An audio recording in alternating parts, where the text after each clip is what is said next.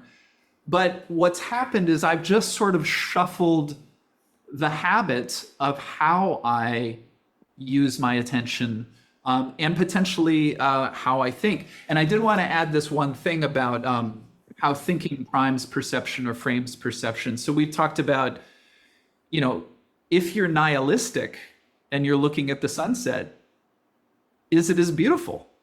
Same sunset, but like really, if you're just like, oh, my life is hell, nothing is going well. I mean, you'll still see the sunset, the colors, you probably write in your notebook the same colors, but there's a frame that the thought, that my life sucks or something, it really does change how I see, or maybe a more or it's a burning hot ball that's coming at me now. yeah, the thing is, part of what thinking does is it fills in the gaps. Like especially if we go to imagination, what's over the hill on the other side of the hill where I can't see, I have a certain story about it. I have a certain prediction, or maybe I've been there and I have a memory. But something I was thinking of is like we could say, I really need to eat something. I need to eat something right now. Or we could say, you know what? I want to eat something. And so this difference between need and wants is very important, because need is like, if I don't get this need fulfilled, it's increasingly an emergency situation. But if I'm just following my desire, and I might have a rumble in my stomach in either situation, but anyway, need versus want, I think we could riff on that as a very concrete two alternate ways of thinking about a situation that I think would immediately change my perception and my embodiment, because they frame it in a particular way. And I think people, brief note, but I think people are increasingly using that as a way to almost outsource their will. It's like, if I say to you, no, but I need you to pay attention to me, it's almost like I had no say in it. Like, don't hold me accountable. There's something about it that, like, as opposed to just declaring a preference, declaring something that's a desire or like something that's important to me. But I think need, sometimes when I hear need now, it almost sounds like someone is phobic to their wanting to claim responsibility, or like it's like, don't blame me, I can't help it, kind of. I don't know, it seems when I hear it, I guess I sense someone who is often actually at odds with themselves, as opposed to how I do think it's also being taught to be used now as like an affirmative, letting someone know that you're in tune with yourself and it's just one of your needs. There's something in the kind of opposition of that. And again, I think it maybe just comes back to lots of very well-intentioned people maybe giving kind of like blanket advice to people about, you should use the word need because that implies that, it's not negotiable, or something deeply important about you and what's going on for you. But I think it can, like anything, be taken and misinterpreted and then used. And again, this goes back actually probably to what Daniel was saying around, if you're not in tune with your ping, right? This is another one of those things that can be taken as, well, I got taught that I should use this word, and then they're actually using that word, probably being motivated by something that's a bit more unconscious in nature, but they don't realize what's motivating their use of that word. They've just been taught. Yes, sorry, I'm putting pieces together in real time. It's always messy, so I'll be quiet till they come together. Well, I think that's very important. And actually, I would say, I think most people's quote unquote ping is actually the feeling of avoiding anxiety. Yes. And that's mostly what I mean by the bad ping, actually. Because I think very often too, when people have a intuition of, say, joining a fanatic cult or something like that. It's something that this feels right because I'm avoiding anxiety, right? But the Relief. ping, as we're describing it, is different than the absence of anxiety or the avoidance of anxiety. But of course, how do you tell that difference? To the comment you just made, I do think we are increasingly choosing determinism to frame our experiences because we don't know how to train our agency. We don't know how to increase our agency, and we don't know how to increase our existential confidence in saying we want it, and you're in the nakedness of responsibility for that want. And then you can't provide any sort of transcendental grounding to justify that want. So you're naked with it. You are, in a sense, the transcendental grounding of that want. And that burden is really heavy. And you don't like being seen that way because what will people think once I say it? And once I say it, it's out there. And rather than suffering all that, you'll just simply put it in terms of determinism. I need it. So we are choosing determinism all the time to shield ourselves from the anxiety of freedom. But of course, if we can choose determinism by which to understand our lives, that means we're making a choice. And that's very important. We choose to see our life in terms of determinism or choose to see it in terms of agency, which means there's, of course, a choice. But the I love it question how I is, just throw out a mess of words and you're able to just put it into really, really beautiful terms. well, you're very kind, but it's a major issue. But where people don't know how to cultivate agency, the best you can do is choose determinism. That's at least some agency you have. If I can't cultivate agency, then I'll at least exert my agency in the choice of saying it doesn't exist. And that gives a certain empowerment, but it's a perverse empowerment that is the absence of cultivation. It's a kind of suicide mission, if you will, in the name of salvation. Some of the things that you were saying, this is very important. So when you talk about creating distance, Aspasia, when you kind of, the meaning falls away, the phrase you said, meaning falls away and something still remains. This is incredibly important. Because actually, oddly, this would suggest that you need meaning to fall away to actually unveil experience. And this is why overly emphasizing meaning can actually be problematic, because the brain is always creating meaning. That's the problem. Our efforts to create meaning cover perception. The problem is not meaning in general. It's a meaning that doesn't emerge out of the metaxis of thinking and perception. So the kind of meaning one gets is extremely important. It must be through, well, daily ground, authentic resonance in those practices. Otherwise, the very hunger of the brain to make sense of things covers perception, right? So we have to be very nuanced in how we think about meaning. The reason why that moment when I looked at my hand and went, wow, I can just not think about it. This was a big deal because it created distance. And what did you say? When you create distance, you have the possibility of experiencing different wirings. And Seth has suggested if you can just, do these different practices, you create a certain distance between your daily habits. If you use your arm a different way, you create a certain distance. Oh, I'm actually experiencing the movement of my arm. I usually don't experience the movement of my arm. To experience something automatically means you create distance because there's now a divide between the observer and the experience. The problem is most of our experiences, there's no distance. Therefore, we can't use our experiences to unlock new wirings. And so we can't have new phenomenology. We can't have new phenomenon. And here's the key. Human agency is primarily a matter of new experience, new ways of experience. Now, there's a thinker named Rudolf Steiner who I think is playing on this. I think Matt has spoken, Mr. Segal, Owen Barfield, et cetera, so forth. There's much truth to this. Daniel, Our he's ability. he's the one behind the Waldorf schools. Is that the thinker that I believe so, yes. Right. Because, there's that philosophy of freedom that is really kind of tied to the ability to have experience, right? Well, experience is a matter of you can't get new experience that thus is new freedom unless you create distance between yourself and you in a weird way. You have to create a certain experience in yourself, with yourself, by yourself. So when you use the body in a new way, you're creating a kind of distance with yourself, right? Within that distance, you then possibly have your brain have different wiring and it unlocks different things, right? The the more we can create this, so then the next move is kind of this. I'm of the opinion that basically the more you can create these distances and unlock different modes of perception, and well, different modes of experience, I'll say that because I think it's a mixture of thinking and perceiving, the better your ping is, the better and more reliable your ping is.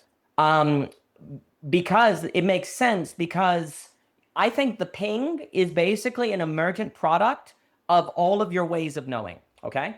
And if you have 3 ways of knowing, your ping will not be as advanced as if you had 18 ways of knowing. That because you get collective conscious phenomenon, right? A network effect. Like you yourself, the more ways of knowing you cultivate and get better at, the more that instantaneous ping that emerges will actually become more nuanced and reliable. And it will actually become more strengthened, right? So these are very important. So basically, you have perception and thinking. To cultivate, I think, human subjectivity, you want to fill your life with as many, I'm going to say, perception/thinking experiences as you can.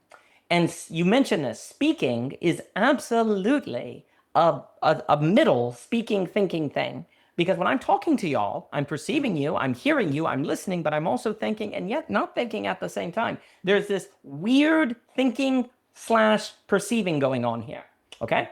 I think when you write a story, it's thinking and perceiving. There's a story in your head, but there's this paper, it's in a between space.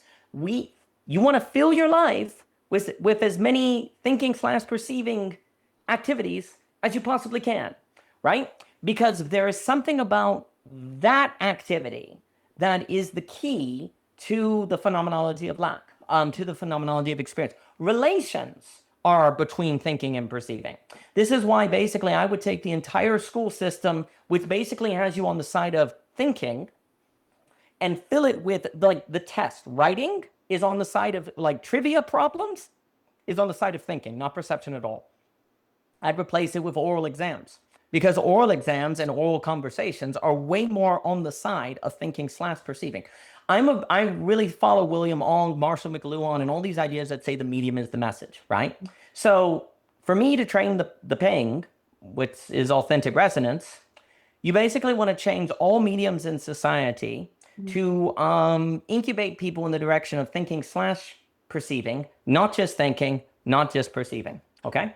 Like the mediums themselves are to put people in habits of creating distances with themselves. Because what do you do in a conversation? You actually like hear yourself speaking and you hear yourself, you create a distance between your own words. If you're just filling out a test, you're not getting that distance. You're all in your head, right? But when you're talking, you're in this between space. And again, I know William Desmond has been talking a lot about metaxis, and yeah, lack is a metax phrase. Lack, a present absence, is fundamentally a between space. Like all of Hegel, the stuff on apprehension with on typography on Derrida, it's always in the between space.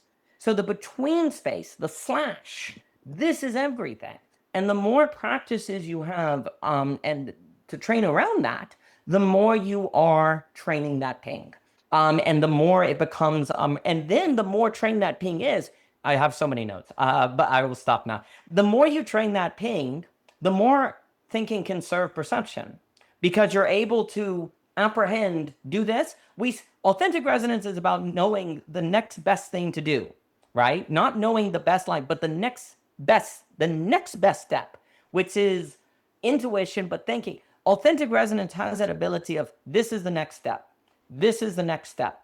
This is the next step. And yet you just apprehend it more than conclude it. You apprehend it more than conclude it. Well, how do you do that? By dwelling as much as possible in the perception/thinking space, the metaxis of those, of which the problem is one of the main things that gets us out of that is habits of how we use our body without thinking about it. Thus, we need the daily ground. We get into so many habits about how we use our body that it ceases to be an antenna, and instead it becomes a calculator. Like we had our talk about the body as an antenna, right? Well, if you wanted to be an antenna, you need to sign up for the daily ground in the description. Do it now. If you don't do these things, your body is just a calculator and you're not going to be able to cultivate your ping. And if you want to cultivate your ping so that, thinking serves perception and you don't end up in auto cannibalism, do it today, everyone. It's really important anyway. This is not a cult. This is not a cult, says every cult. This is a culture.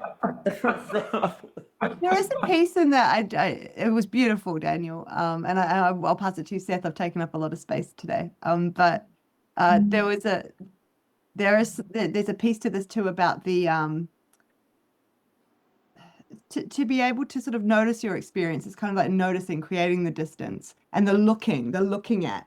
It's a willingness and an ability actually to tolerate confronting, because this is not always a pleasant experience. And I think this is the important piece here too, is part of what I think we are training is people's ability to tolerate and be with that which is uncomfortable in the observing, if we call it that, in the stepping back and taking stock and looking, and because that involves a lot of confronting. And I think in daily settings, when these sorts of ideas are being talked about at a more general level, I do think there's a confusion there that's supposed to be a pleasant experience. Like it's supposed to be something you do that feels good, or there's a way, or like this idea that there's a way you can do it, that you can reframe. And now there's nothing wrong with reframing in and of itself, but it happens too quickly is my contention. It's just that it's almost like the point is to reframe. We do it to reframe, when really I think, first of all, there needs to be an ability to really look and see what is there in whatever way we're talking about this.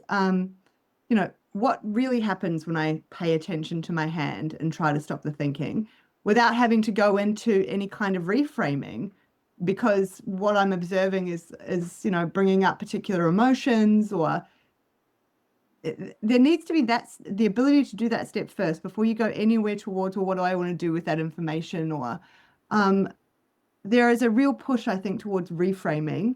And again, I think it comes from a good place, but it just gets sort of slapped on everything.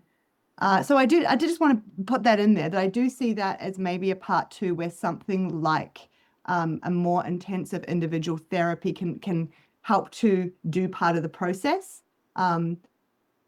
Is your ability to be able to, and going through and starting to relate to yourself and experience and relationships in the world in this way.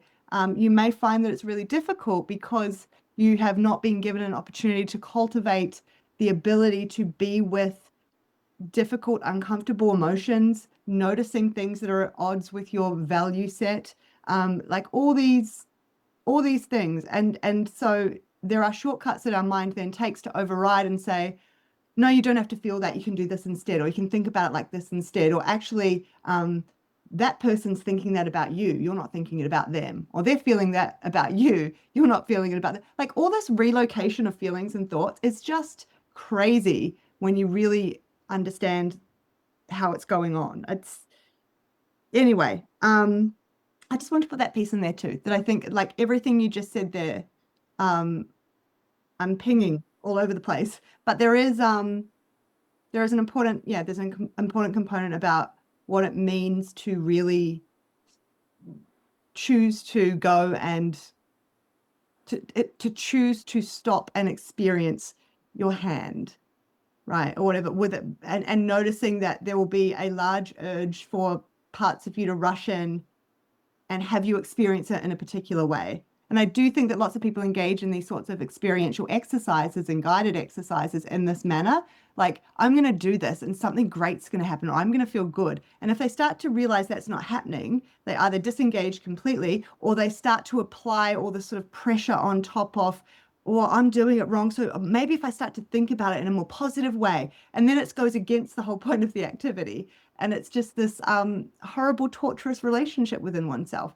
So I do think that that matters too. How can we also help people as they go about doing these sorts of exercises to be able to increasingly tolerate that discomfort will come in some of these exercises? The goal is not that you're going to feel happiness and joy and all the other feelings will fall away. Well, I think when you do, a somatic exercise or mindfulness practice of some kind, when people report that they actually do have some sort of real breakthrough through doing something like that, I think it is as a result of a reframing of attention.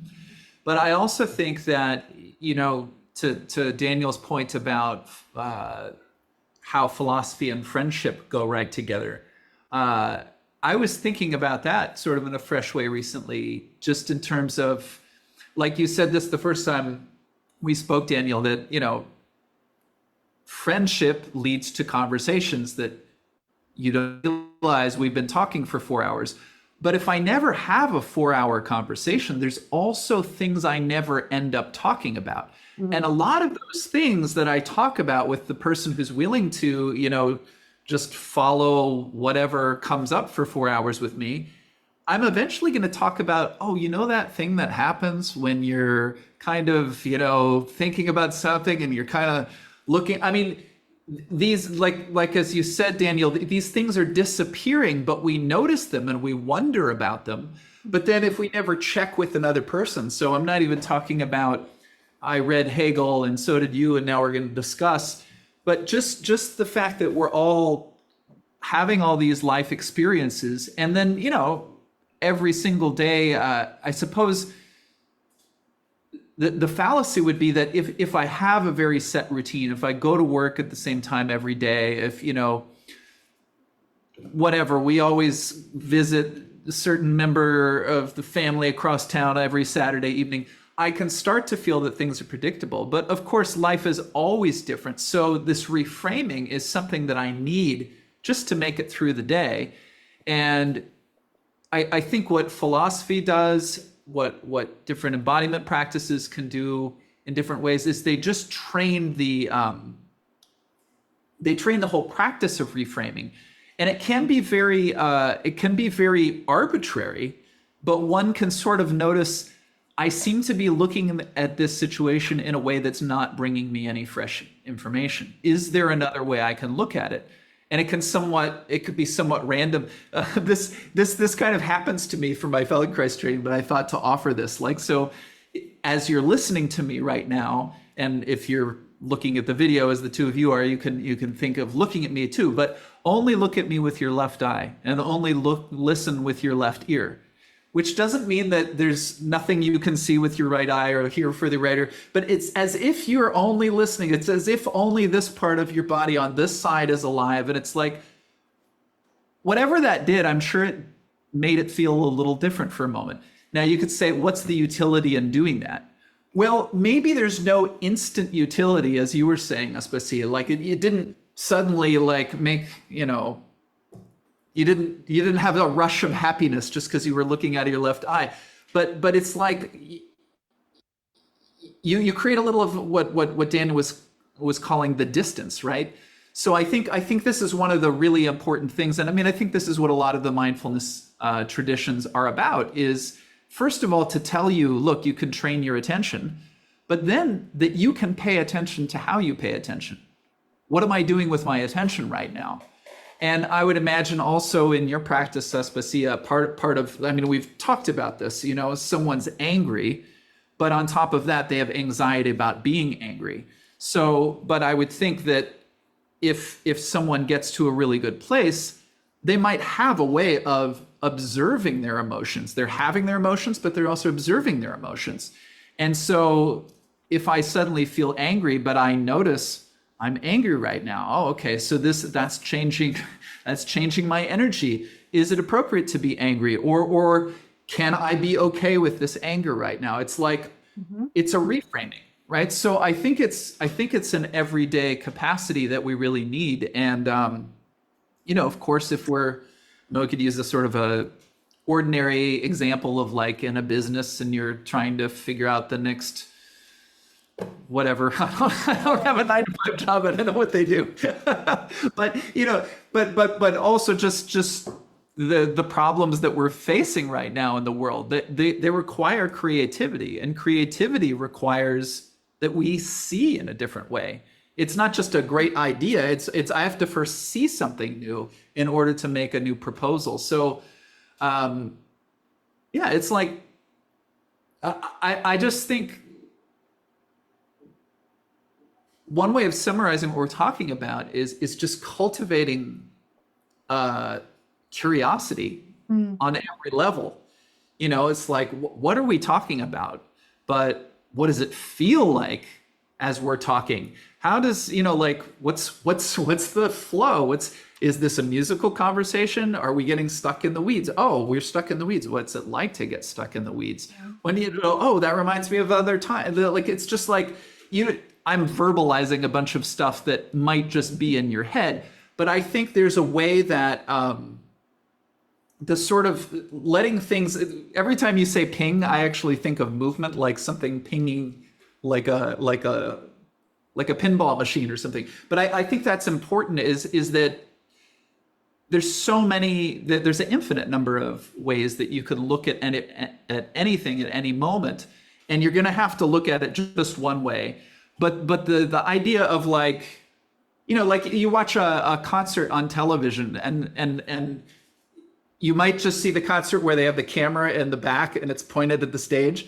But if it's really nice, you know, they have camera people all over the place, and then they zoom in, and then they can see the guitar player's fingers, and then they go over to the singer, and it's like, it's really dynamic. It's one concert, but you're getting one aspect after another. And I think there's a way that we can actually train ourselves to do that. And then the next level, of course, is to be in relationship with others. And then there's just sort of a natural way that the fact that, you know, that Daniel looks like he's praying all of a sudden, that changes my experience.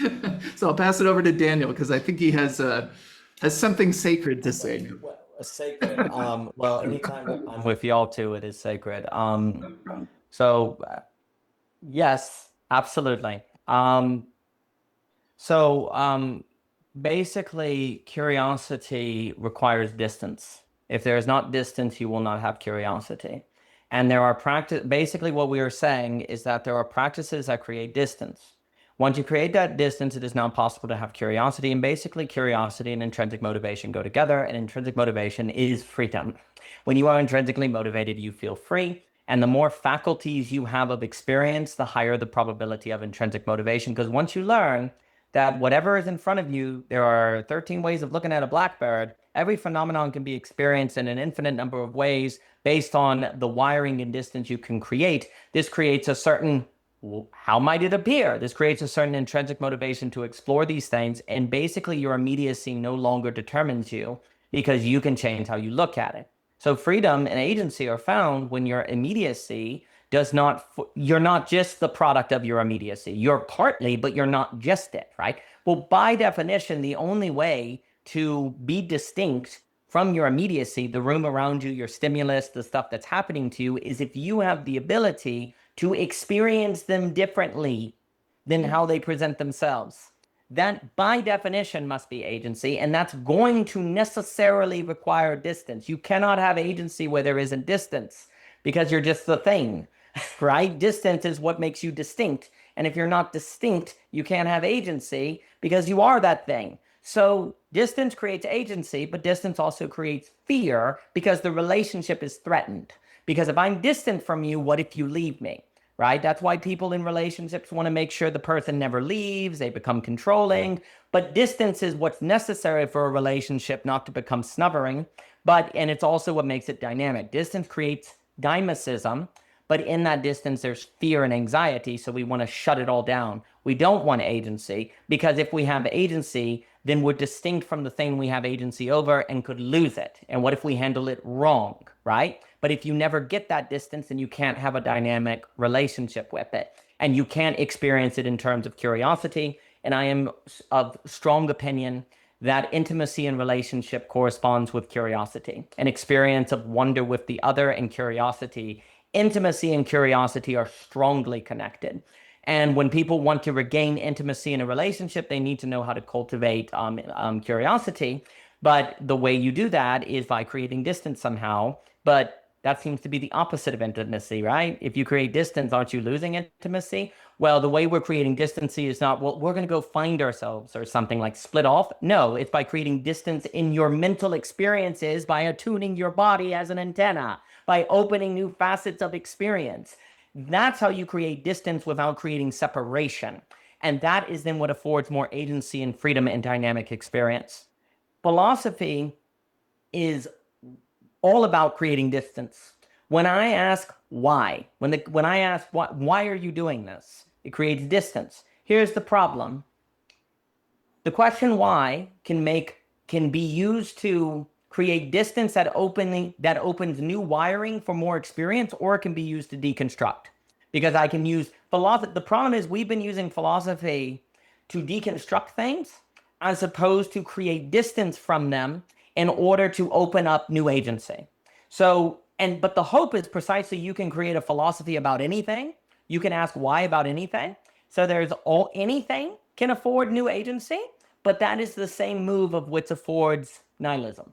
You can always nihilistically deconstruct everything. We've been using philosophy wrong. We're supposed to use the ever why of philosophy to create distance for new wiring and new experience per se, and we've been using it to undercut things, and we wonder why we're miserable.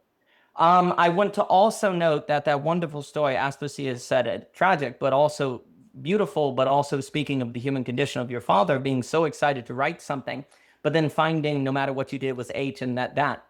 There's something to be said perhaps of, I can imagine thinking almost being birthed from human beings having a perception that they were so excited about that they wanted to share, and then they found they couldn't because they didn't have thinking, so they created thinking and language in order to share their perceptions, but then that turned around and possibly threatened those perceptions. But in the hunger to share and the hunger to give to others our perceptions, that especially if they're beautiful, if you had a beautiful experience, you want to share it with other people.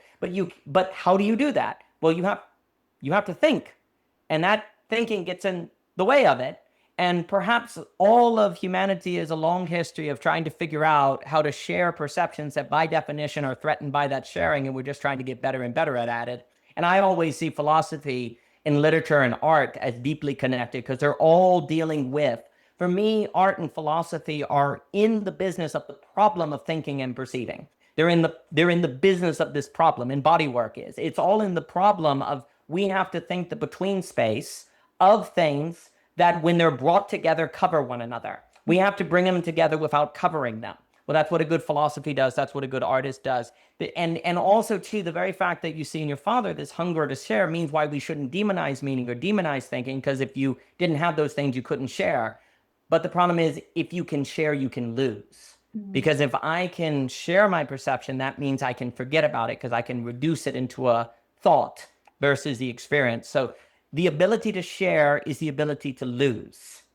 And that means we have to figure out the art of sharing without losing. We have to figure out the art of thinking without losing perception. And as odd as it sounds, I believe this is basically the undone project. This project is not done. This is the phenomenology of lack. This is the new metaphysics. This is the philosophy friendship that we're describing that's so important. The other extremely important thing is, Seth, you brought up the friendship philosophy, which, as you know, I think is an insanely important deal. So I'm of the opinion that friendship plus philosophy, as hopefully spread by the social coordination mechanism for the new address talked about in Belonging Again, gives us a conditionalism that gives us the benefits of empiricism without the totalitarianism and nihilism. We need the benefits of empiricism to avoid falling back into religious warfare, tribalism, everyone in their own metaphysical schema without relation. But if you do that with empiricism, hard empiricism, then you turn everyone into a scientific universe that leads to totalitarianism, as Adorno and Heikomer says, right? So we need a concrete foundation by which we can mediate difference that is like empiricism, but without the nihilism and the and totalitarianism. Friendship plus philosophy gives you that, because friendship plus philosophy, or friendship as philosophy, gives you conditionalism, which when you come together and you're having experiences and changing mode of experiences, those are concrete, and that becomes a concrete basis by which to have judgment, to allow metaphysical speculation without metaphysical fragmentation. And that's the sweet spot of avoiding the meaning crisis, maintaining enchantment, but doing it in a manner that opens relationship as opposed to siloing into new crystallized metaphysical schemas that have led to world wars and all sorts of problems. So that is really important. And I have more notes. I'll stop. just want to say something that's sort of coming together for me. The hunger to share. I think that captures it so beautifully, what I was trying to describe. And if I don't rabbit on for 10 minutes and try and just make this concise, I guess a question I return to as we talk about all of this stuff around, when I talk about like reframing and curiosity practices and all these things, they're all important, and these things are important.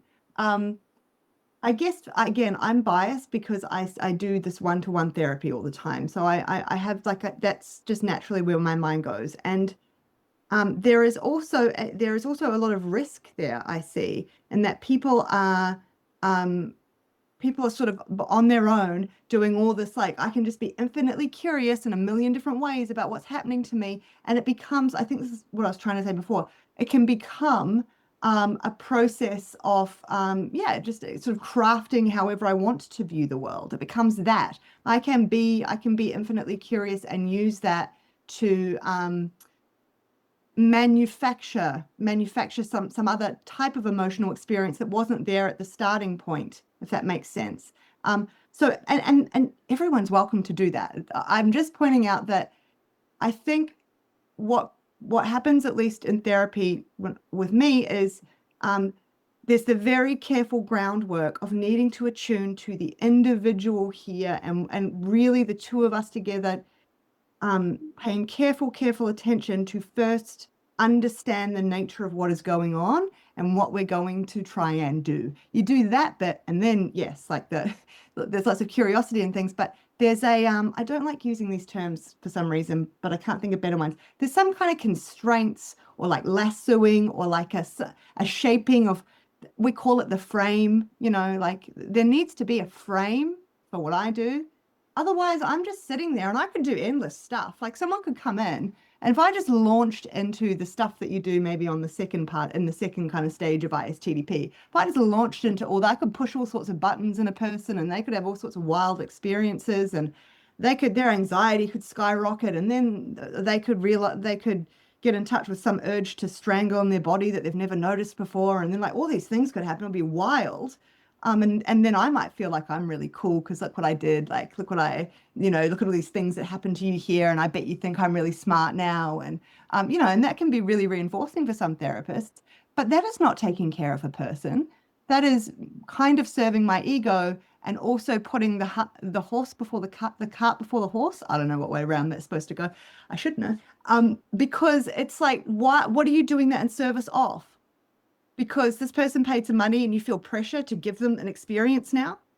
Like again, I want to be clear, I'm talking about like individual therapy. I think it's different in different things, that practices and contracts that people are going into about what they're signing up for. But this is about a relationship over time. It's not a one-off session, you see? And so I think that's part of the difference. It's like, if I'm going to really take care of you, then I'm not just going to go in and do things that I know I probably could to affect something, and then sort of say to you, well, these are a bunch of different ways that you can see there's a whole lot of stuff that goes on under the surface that you're not aware of. See you later. Have a nice day. Like that, not in the context of what I do. And so there is this kind of groundwork, and it can actually be, as the therapist, it can be quite frustrating at times, because sometimes I do feel like I can see 20 steps down, and I'm just like, oh, I could just, but that would not be useful to do in that moment for the person, because sometimes I also am assuming too much. And then so I actually gather a bit more information where I realize, oh, I was wrong there. And if I did that, that could have caused a real problem here. So there is this dance between, yes, you need to first of all do this kind of preparation, I think. And this goes back to what I was trying to say earlier about, I don't know how we get away from what feels so important to me, which is the need to attune first to the person there with you in the relationship, the particulars of that person in that moment. And also, I think, why they're there and how they're wanting to engage and for what purpose, and like all this negotiation that goes on first. I think that's so important, and that's trust building. And that's, it's even like in friendships, even though we do it more informally. You don't just sort of meet someone and just launch into, I don't know, let me tell you all about my recent sexual escapades. Well, some people do, but you know, like just there's certain kind of parameters, and yeah, I just that bit's really key. And then I was thinking about how you said this, yeah, the hunger to share, um, and how that links to I think part of what we're doing with the training, the ping and authentic resonance, is we're trying to understand in this person's kind of experience of hunger to share in the moment and the relationship, is it coming from something that is like a ping and authentic resonance, or is it coming from, exactly like we've been saying, a wish to get away from maybe the ping and authentic resonance, or get away from the anxiety that is being generated? And so we share and we do all these curiosity things and we do all these practices, and we look at all the different ways we could reframe a situation. And then we get to one that feels a particular way and we land on that and we go, good, that's the one. I don't know, I'm not expressing this very well. And also the connection's going a bit funny, but there's something about like the getting to trying to really go on an exploration or an excavation together to understand the primary, like the sort of the first emotion that came up before this whole thing sort of followed. If we can get to the root of that, that seems to be, yeah, now I've lost myself because the connection went funny and for some reason I've lost myself. But I wrote down, what did I write here? So I was writing, there's something I think about when I am sitting in the therapist chair, that my job is actually to still be aware of myself. That is important, but I am more highly attuned to the other person. And perhaps that is in the service of trying to give this person the ability to go into that more curious, open place that they feel is quite difficult to do alone. But I am like this healthy tether. I don't know how else to explain it.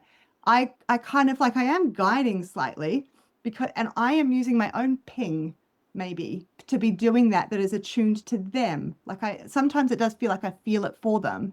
Now I need to check that with the person, but there is obviously some role for me that I'm helping to shape, right? I don't want to pretend that I'm not, I'm just some neutral observer, because that's not at all real.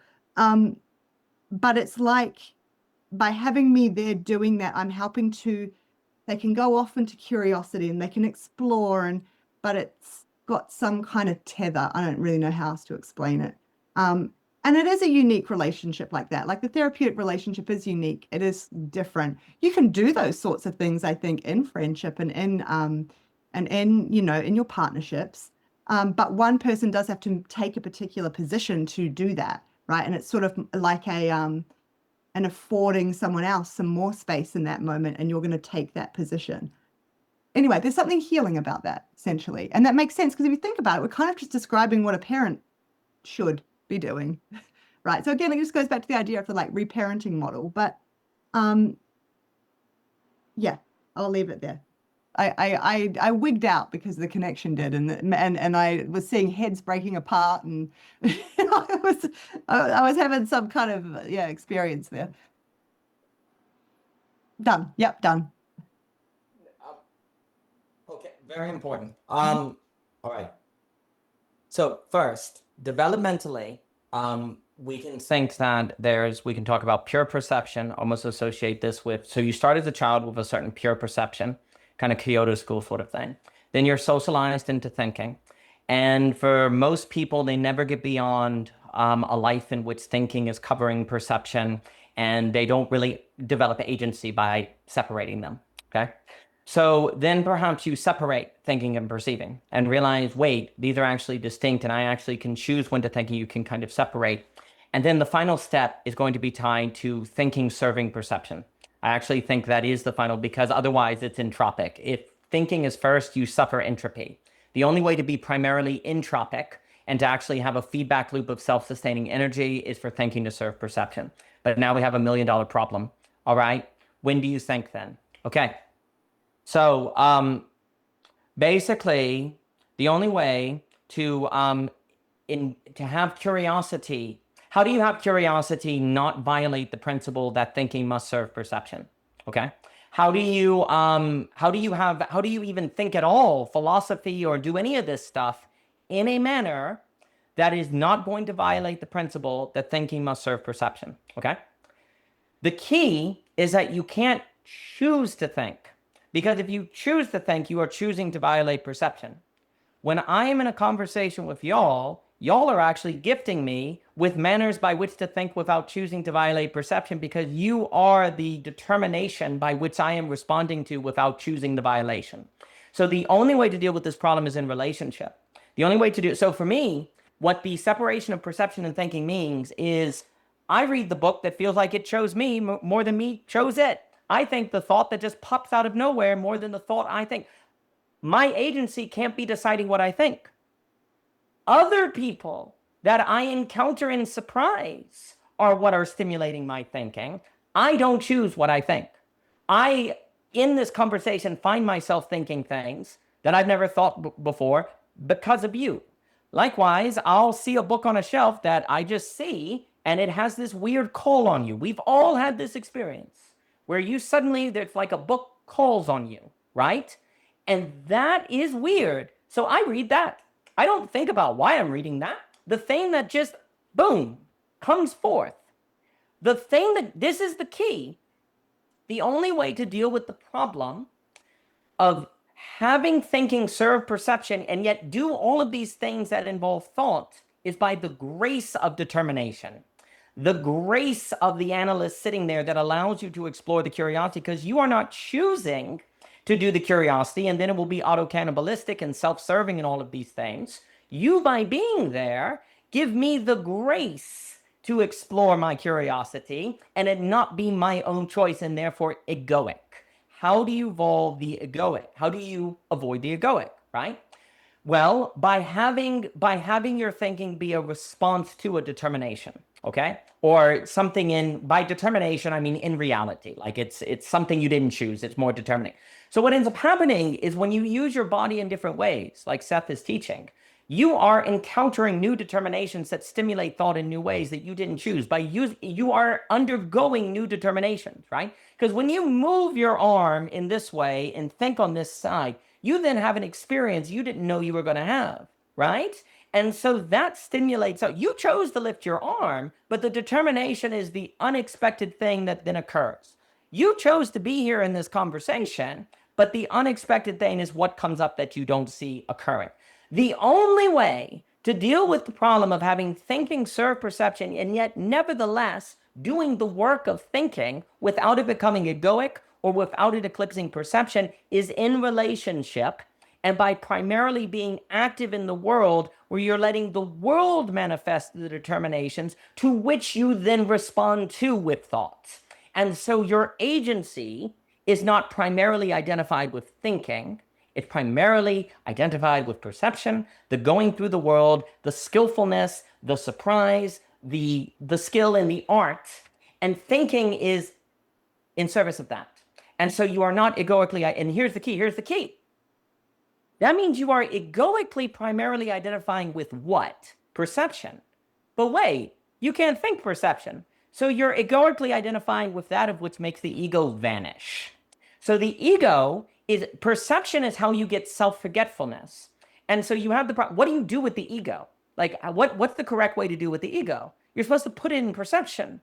And the way you put it in perception is by primarily habituating your agency and choices in manner of lending to perception, and then you forget about it.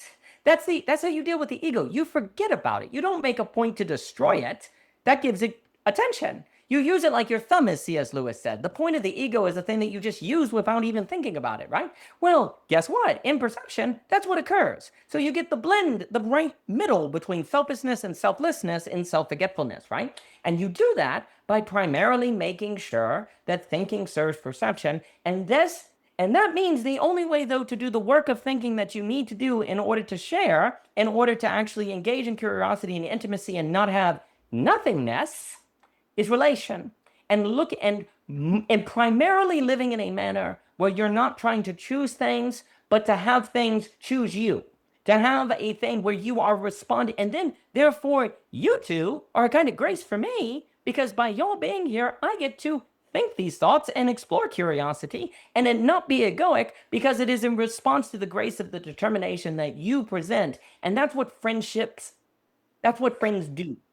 That's what friendship does. It provides a certain grace for one another, but you can't have that experience of that grace without the philosophical training, without the conversation, without the right mode by which you think about it. And then you find yourself just appearing, because that's the key. In a conversation, you find yourself somewhere you didn't expect.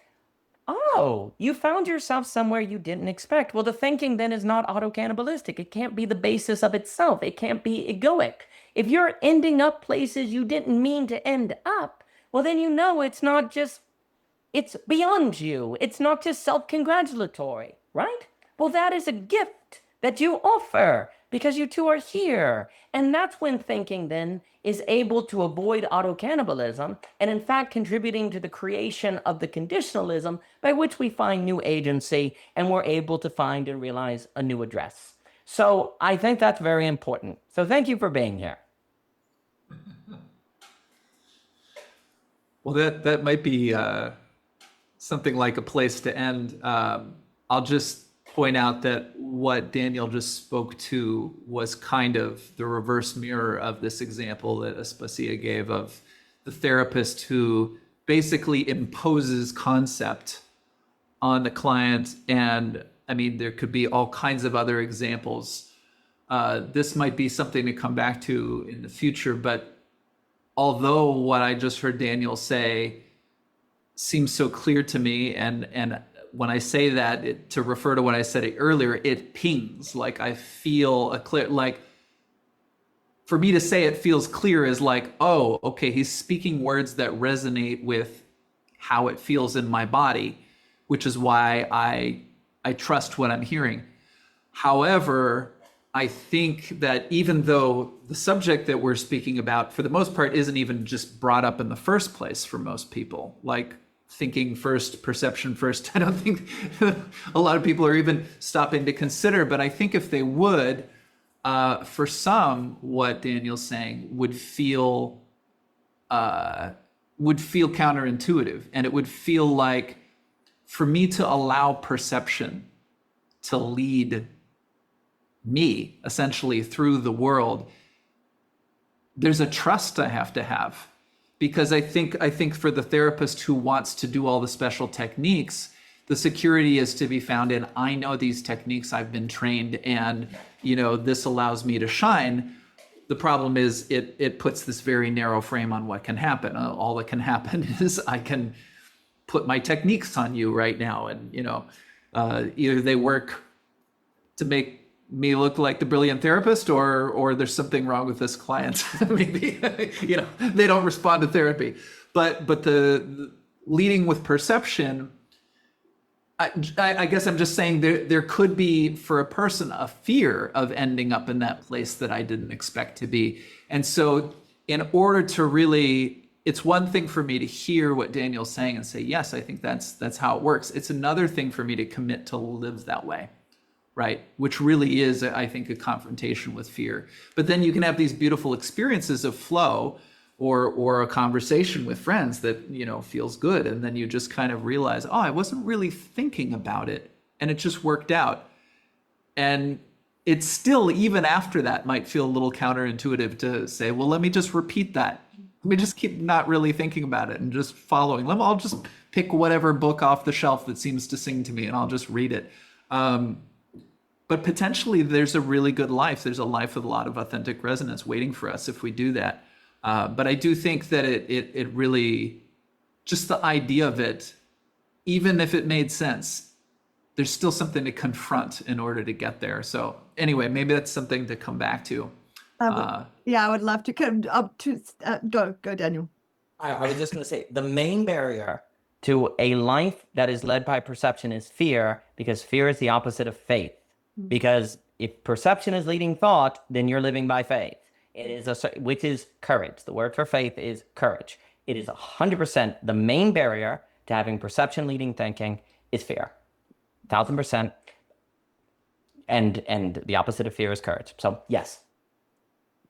All Yeah. right, we'd have to get back to it next time. We got Well, it. can we got come it. back to it? I do one brief thing. I know you guys are up late, so you probably want to go. I'm just getting started. I'm like ready for more coffee. Uh, what you said though, Seth, is so true. Like in terms of certain therapy dynamics, like especially something like ISTDP, there needs to be some kind of willingness to end up in the place that you can't know what it is now.